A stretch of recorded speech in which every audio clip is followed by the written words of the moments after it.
and count 1 on or about February 13, 2024 in Montgomery County, and as a continuous course of criminal conduct in Highland County, alleges that you and Ray Cooper did knowingly prepare for shipment, ship, transport, deliver, prepare for distribution, or distribute a fentanyl-related compound, Schedule 2 controlled substance, an amount equal to or exceeding 10 grams but less than 20 grams, when you knew or had reasonable cause to believe it was intended for sale or resale by yourself or another. And then count 2 alleges on about the same date you knowingly possessed that amount. Now, that is a second-degree felony, each of those, and each of those are mandatory terms of a minimum of 2 years and a maximum of 8 years as determined by the judge. And then once that sentence is imposed as a minimum sentence, the adult parole authority could decide to extend that by up to 1/2.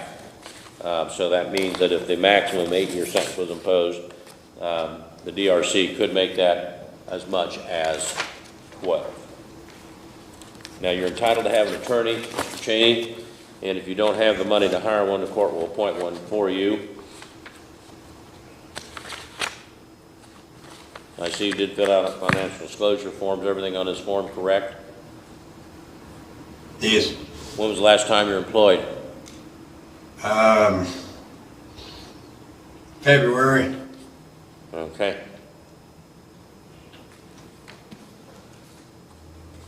All right, the court then will find that you are entitled to appointed counsel, and I'll appoint Attorney Dennis Kirk of Hillsborough, Ohio to represent you. In the absence of counsel, I'll enter a not guilty plea on your behalf.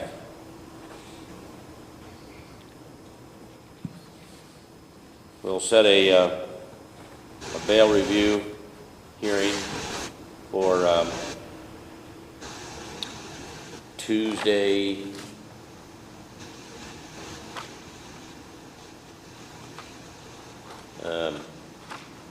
April 30th.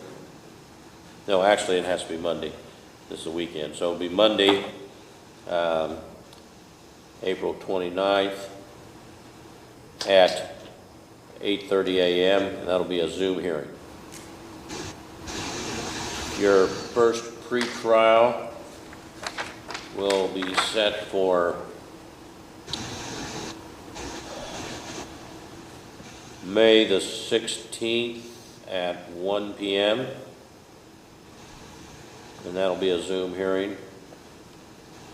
Final pretrial will be June the 5th at 1 p.m. and the trial date will be June the 27th at 8 a.m.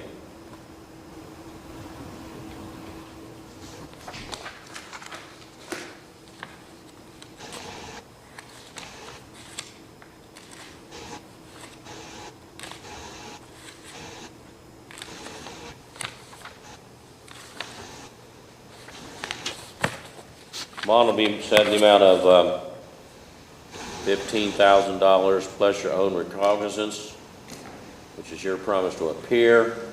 And if you fail to appear, you could be prosecuted for an additional felony. And if convicted, sentenced on that, no matter what happens in this case, you'll also be under pretrial supervision of the probation department, and you'll report to them immediately after court. You'll have to pay a service deposit of $171 prior to release. And if you make bond, as I said, you'll be under pretrial supervision. You'll be required to report to the probation department once a week for 4 weeks, and after that, as they determine, undergo random drug testing they may order, provide phone numbers for home, cell, and employer. If recommended by probation, you'll be evaluated for substance abuse or mental health issues. If any treatment is indicated, you enroll in and follow that during pendency of this action. You'll also be under house arrest excuse me, at your residence. That is located at 8080 Divon Road. And that means you'll have to be there at all times unless you're working. going to and from work, medical appointments, court proceedings in this or any other case, appointments with an attorney or probation officer in this or any other case. You can also attend any kind of schooling, job training, educational programming of any type. You may also attend church services. Other than that, you have to be there at all times, and if you fail to comply, that bond can be revoked and you can be held till further order of the court. All right, do you have any questions, Mr. Cheney? Not at this time. All right, we'll notify your attorney and we'll have your bond review hearing Monday morning. Thank you.